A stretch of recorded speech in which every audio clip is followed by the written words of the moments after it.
guys, it's Sabrina, and today I'm going to be sharing with you all the books that I read in April or my April reading wrap-up. You've heard of it. You know why you're here. April was a pretty good reading month for me. I discovered Libby this month, and I became obsessed very quickly. I read so many books on my phone. I love it so much. I think this is going to be the way I'm looking. You can't see, but over here is a stack of books about yay high. I think Libby is going to be the answer and the way that I stop buying so many books. So please pray for me, and let's just ignore what I'm saying and get right into the video. So the first book that I read in April was Sunrise on the Reaping by Susan Collins. This book I'm not going to talk about really because I made a whole video that's over an hour long of me reading all the Hunger Games books, so you can check that out if you'd like. But essentially this book just follows Haymitch's Hunger Games. That's all you need to know. Okay, for the rest of the books I read for reading vlogs, I'm just going to show them to the end of the video so the video doesn't keep getting broken up by them. It makes sense. After that, I picked up Emily Wilde's Map of the Other Ones by, what's her name? Heather Fawcett. This is one that I read on Libby. So this is the second book to Emily Wilde's Encyclopedia of Fairies series. I don't really know what it's called. I'm sure it's just called Emily Wilde something, but that was the name of the first book. And in the first book, you're following our main character, Emily Wilde, you might have guessed. And she is this fairy expert. This takes place in a world where fairies are real, and she's a scholar that studies fae. And in the first book, she goes out in order to complete her encyclopedia. She wants to study these fae in a Nordic setting. And this book takes place after that, so I can't give you any details at all. What I can say is that I rated it 3 stars. I just thought this was a nice, fun book. Ultimately, I just don't have much to say about it. I'm not really sure how much it adds to the series as a whole because it kind of feels like a rehashing of the first book in many different ways. But I did enjoy it, and I gave it 3 stars. That's all there is to say. After that, I picked up Jackal by Erin E. Adams. I was so excited about this book, but it was kind of a letdown. So essentially, Jackal follows our main character named Liz, who is black, and she's from a small town that is overwhelmingly white. And after she was a kid, she moved out, and she intended never to really return, but then her best friend is having a wedding in their hometown. So she returns, and on the night of the wedding, her best friend's daughter is kidnapped. And this brings Liz back to a kidnapping that happened in her youth of another young black girl, and the way that it could have been her. But the book was really just her trying to figure out what happened to her friend's daughter and how to get her back. I gave this book 2.5 stars. It's not the book's fault, it's my fault. This book gets weird, and the thing is that I love weird. I really appreciate when books do that.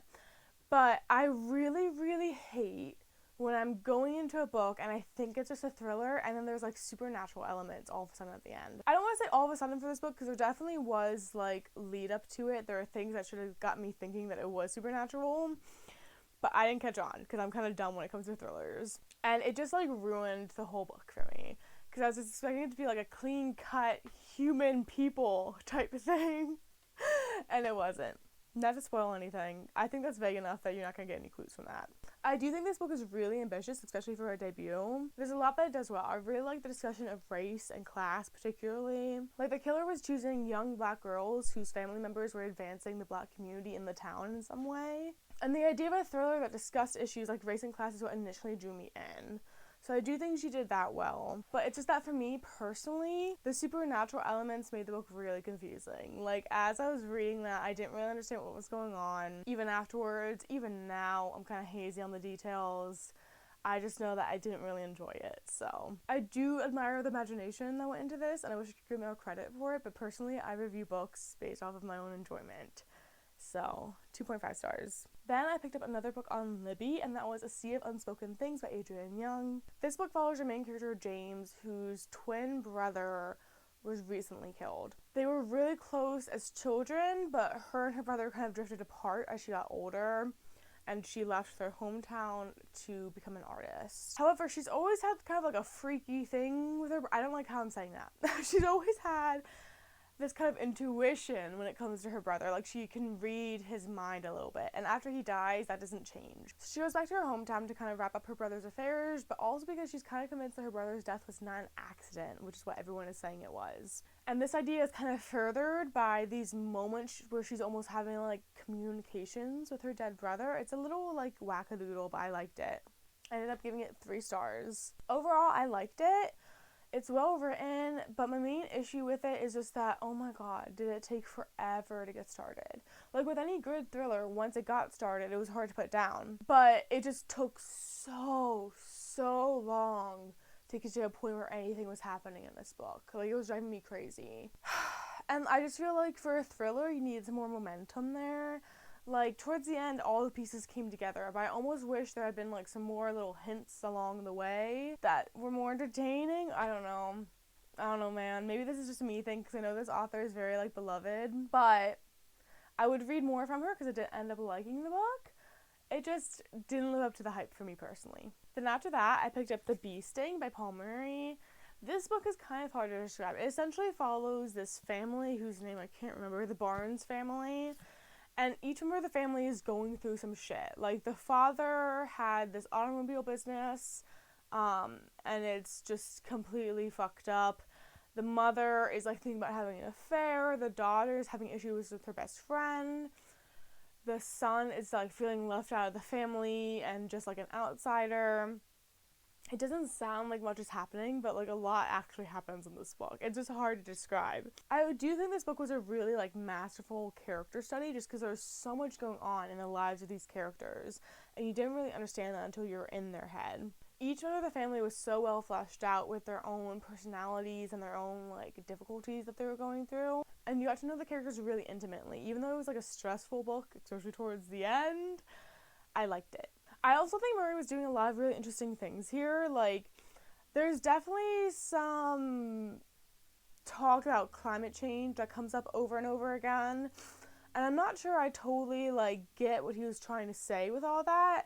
But one thing that really stuck out to me was there was this one character that was talking about climate change and was talking about how the way that we talk about it with people, where we kind of, like, go on an attack mode. It's like, you're doing this, this, and this, and you are killing the planet. And he kind of talked about how we might need to shift the way that we're talking about climate change.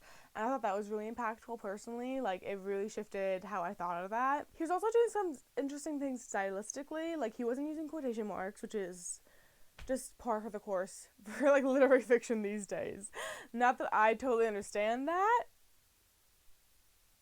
but it's okay. For the wives' POV, though, he just did not use any punctuation at all. It was just run-on sentences after run-on sentences after run-on sentences. And I kind of understand why he did this, but I also didn't like it that much because it's hard to read.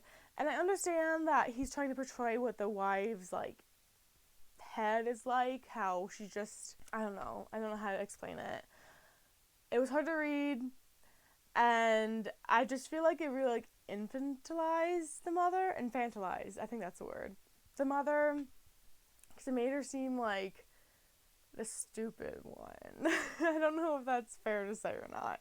So overall, I didn't love it as much as I was expecting, but I did enjoy it. I'm not sure if this is one I'm going to hold on to and keep in my collection or not, but I do think it's worth a read if this is the type of thing that you're into. I rated it 3 stars. Did I say that? I think I said that. Then I picked up yet another book on Libby, and that was We Used to Live Here by Marcus Kleiwer. I don't know how to say his name. I need to make room for the picture. Anyway, this book follows Eve, who just moved into this town with her partner. They do this thing where they flip houses, and they live in the houses as they're flipping it, and they're really struggling with money, so they really need, like, this house flipping to go well. But she's there home alone one day when this family knocks on the door. And they say that the father used to live there and all he wants to do is show the kids around and, like, share some memories. And at first she's like, you're a bunch of strangers, no thank you.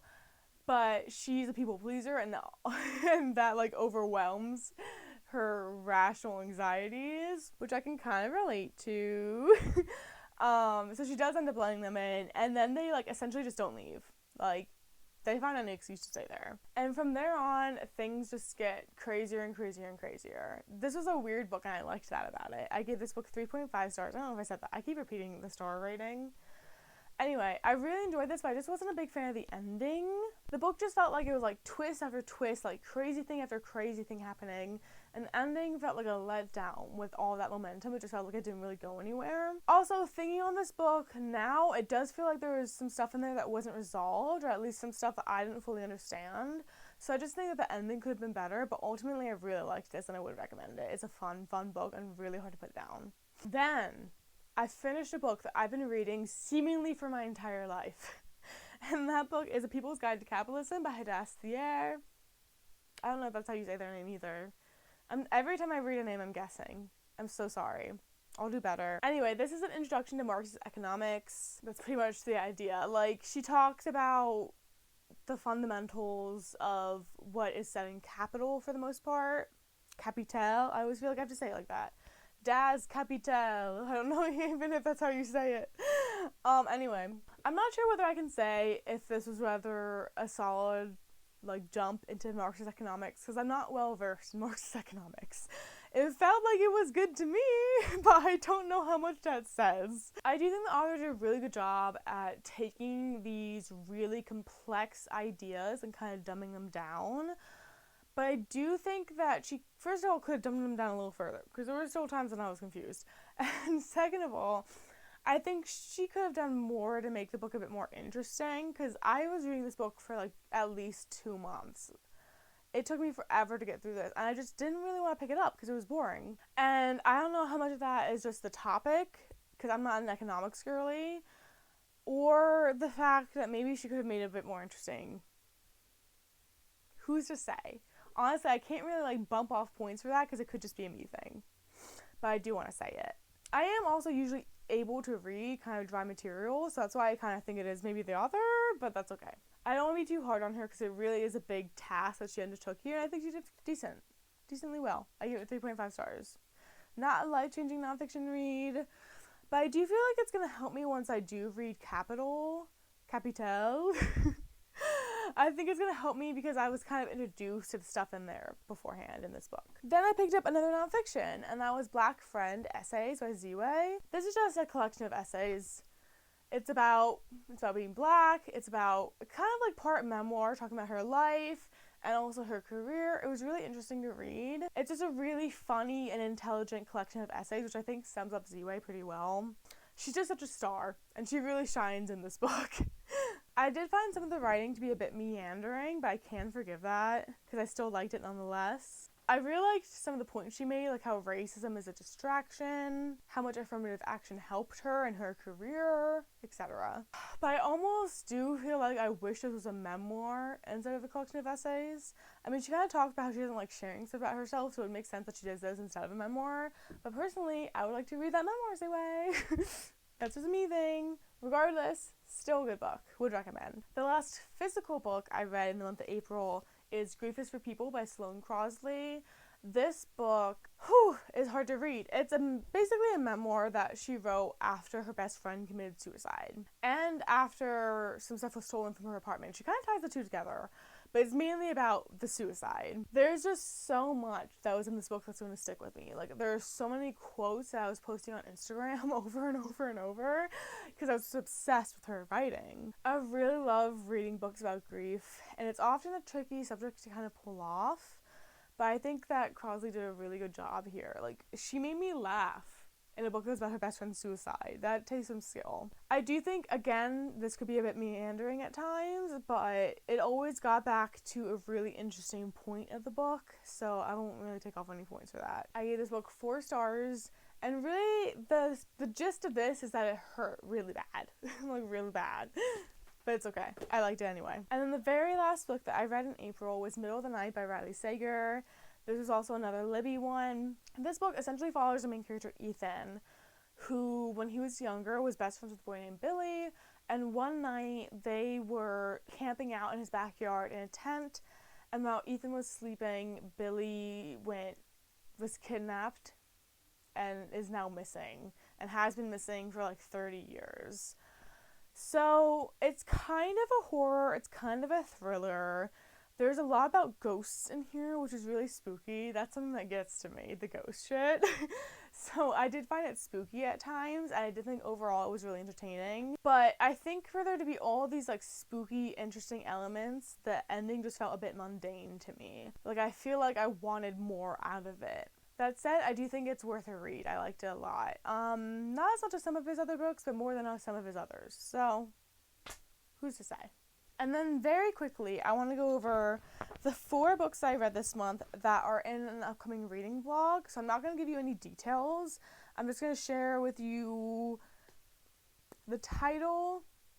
I think that's all I'm going to do for this one, because so much of my reading vlog is just describing what's happening in these books. So, the first book was A Soul to Keep by Oprah Rain. Then I picked up, I hate this one, Morning Glory Milking Farm by C.M. Nascosta, The Dragon's Bride by Katie Robert, and Stalked by the Kraken by Lillian Lark. So if you're interested in any of those books, I think you might be able to sense what the theme is. If you're interested, let me know. Oh, don't let me know. You can let me know if you want, but I mean, like, watch the video, please. I put some effort into it.